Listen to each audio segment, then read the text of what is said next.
വിശുദ്ധമായ ഒരു ഉടമ്പടിയോടെയാണ് ഓരോ ദാമ്പത്യവും ആരംഭിക്കുന്നത്. എന്നാൽ ഇന്നത്തെ കാലത്ത് പല കുടുംബങ്ങളിലും സ്ത്രീയും പുരുഷനും തമ്മിലുള്ള സ്നേഹത്തിൻ്റെ കുറവുകൾ വലിയ തകർച്ചകളിലേക്ക് നയിക്കുന്നു. പരസ്പരം മനസ്സിലാക്കുവാൻ കഴിയാത്ത അവസ്ഥ, സംശയങ്ങൾ, ഈഗോ, നിസ്സാര കാര്യങ്ങൾക്ക് വേണ്ടിയുള്ള വഴക്കുകൾ, അങ്ങനെ പ്രണയം നിറഞ്ഞ ഹൃദയങ്ങളിൽ നിന്നും മൗനവും കയ്പും നിറഞ്ഞിരിക്കുന്നു. നമുക്ക് കാനായിലെ ആ കല്യാണ വീട്ടിലേക്ക് ഒന്ന് നോക്കാം. അവിടെയും വലിയൊരു പ്രതിസന്ധി ഉണ്ടായി. സന്തോഷത്തിൻ്റെ പ്രതീകമായ വീഞ്ഞ് തീർന്നുപോയി എന്ന് നമ്മുടെ കുടുംബങ്ങളും സ്നേഹമാകുന്ന സമാധാനമാകുന്ന വീഞ്ഞ് തീർന്നു പോകുമ്പോൾ നമ്മൾ പരസ്പരം കുറ്റപ്പെടുത്തുവാൻ തുടങ്ങുന്നു. എന്നാൽ കാനായിൽ അമ്മ ഇടപെട്ടപ്പോൾ അവിടെ പുതിയ വീഞ്ഞ്, ആദ്യത്തേതിനേക്കാൾ രുചിയുള്ള വീഞ്ഞ് ഈശോ നൽകി. നമ്മുടെ തകർന്ന ദാമ്പത്യങ്ങളിലും അമ്മ ഇടപെട്ടാൽ തീർന്നുപോയ സ്നേഹം ഇരട്ടിയായി മടങ്ങി കിട്ടും.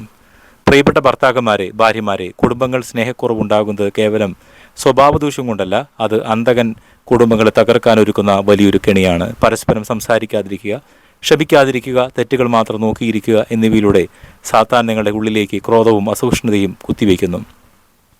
പരിശുദ്ധ അമ്മയുടെ ജീവിതം എപ്പോഴും ക്ഷമയുടെയും വിനയത്തിൻ്റെയും മാതൃകയായിരുന്നു. വിമല ഹൃദയത്തിൻ്റെ ഉടമയായ അമ്മ ഒരിക്കലും ആരെയും കുറ്റപ്പെടുത്തിയില്ല. ഒരു പുരുഷനും സ്ത്രീയും പരസ്പരം ദൈവത്തിൻ്റെ ദാനമായി കാണാൻ മറക്കുമ്പോഴാണ് ദാമ്പത്യം തകരുന്നത്.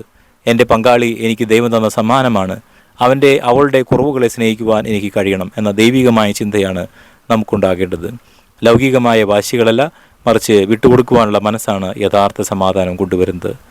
ദാമ്പത്യത്തിലെ ഈ കൈപ്പേറിയ അനുഭവങ്ങളിൽ നിന്ന് നമുക്ക് എങ്ങനെ രക്ഷപ്പെടാം? ഈശോ കുരിശിൽ കിടന്ന ശത്രുക്കളോട് ക്ഷമിച്ചതുപോലെ പങ്കാളിയുടെ തെറ്റുകളോട് ക്ഷമിക്കുവാൻ അമ്മയോട് കൃപ ചോദിക്കുക. ഒരുമിച്ച് പ്രാർത്ഥിക്കുന്ന കുടുംബം ഒരുമിച്ച് ജീവിക്കും. ഓരോ പ്രഭാതത്തിലും സന്ധ്യയ്ക്ക് ജപമാലയും എന്ന ആയുധം കയ്യിലെടുക്കുക. അമ്മയുടെ സാന്നിധ്യമുള്ള വീട്ടിൽ പിണക്കങ്ങൾ നീണ്ടു നിൽക്കില്ല. ഞാനെന്ന ഭാവം മാറി നമ്മൾ എന്ന ചിന്തയിലേക്ക് വരിക. അമ്മയുടെ നീല മേലങ്കിക്കുള്ളിൽ നിങ്ങളുടെ ദാമ്പത്യത്തെ സമർപ്പിക്കുമ്പോൾ പൈശാചികമായ എല്ലാ തടസ്സങ്ങളും അഴിഞ്ഞു മാറും. നമുക്ക് കൈകൾ കോർത്തു പിടിച്ച് അല്ലെങ്കിൽ നമ്മുടെ പങ്കാളിയെ മനസ്സിലോർത്തുകൊണ്ട് പരിശുദ്ധ അമ്മയോട് പ്രാർത്ഥിക്കാം. കുടുംബങ്ങളുടെ രാജ്ഞിയായ പരിശുദ്ധ അമ്മേ, സ്നേഹക്കുറവ് മൂലവും പരസ്പരം മനസ്സിലാക്കുവാൻ കഴിയാതെയും തകർന്നു പോകുന്ന ഞങ്ങളുടെ ദാമ്പത്യ ബന്ധങ്ങളെ അങ്ങയുടെ വിമല ഹൃദയത്തിലേക്ക് സമർപ്പിക്കുന്നു. അമ്മേ, ഞങ്ങളുടെ ഉള്ളിൽ ഈഗോയും വാശികളും ദേഷ്യവും മാറ്റി പരസ്പരം സ്നേഹിക്കുവാനുള്ള ഹൃദയം നൽകണമേ. കാനായിലെ കല്യാണ വീട്ടിൽ ഇടപെട്ടതുപോലെ ഞങ്ങളുടെ കുടുംബത്തിൽ അങ്ങ് ഇടപെടണമേ. തീർന്നുപോയ സ്നേഹവും സമാധാനവും ഞങ്ങൾക്ക് തിരികെ നൽകണമേ. സാത്താൻ ഞങ്ങളുടെ ദാമ്പത്യം തകർക്കുവാൻ ഒരുക്കുന്ന എല്ലാ കെണികളിൽ നിന്നും ഞങ്ങളെ സംരക്ഷിക്കണമേ. ഓരോ പ്രഭാതത്തിലും അങ്ങയുടെ വാത്സല്യം ഞങ്ങളുടെ കുടുംബത്തിൽ നിറയ്ക്കണമേ. പരസ്പരം താങ്ങാനും തണലാകുവാനും ദൈവവചനാനുസരണം ജീവിക്കുവാനും ഞങ്ങളെ അനുഗ്രഹിക്കണമേ. ആമേൻ.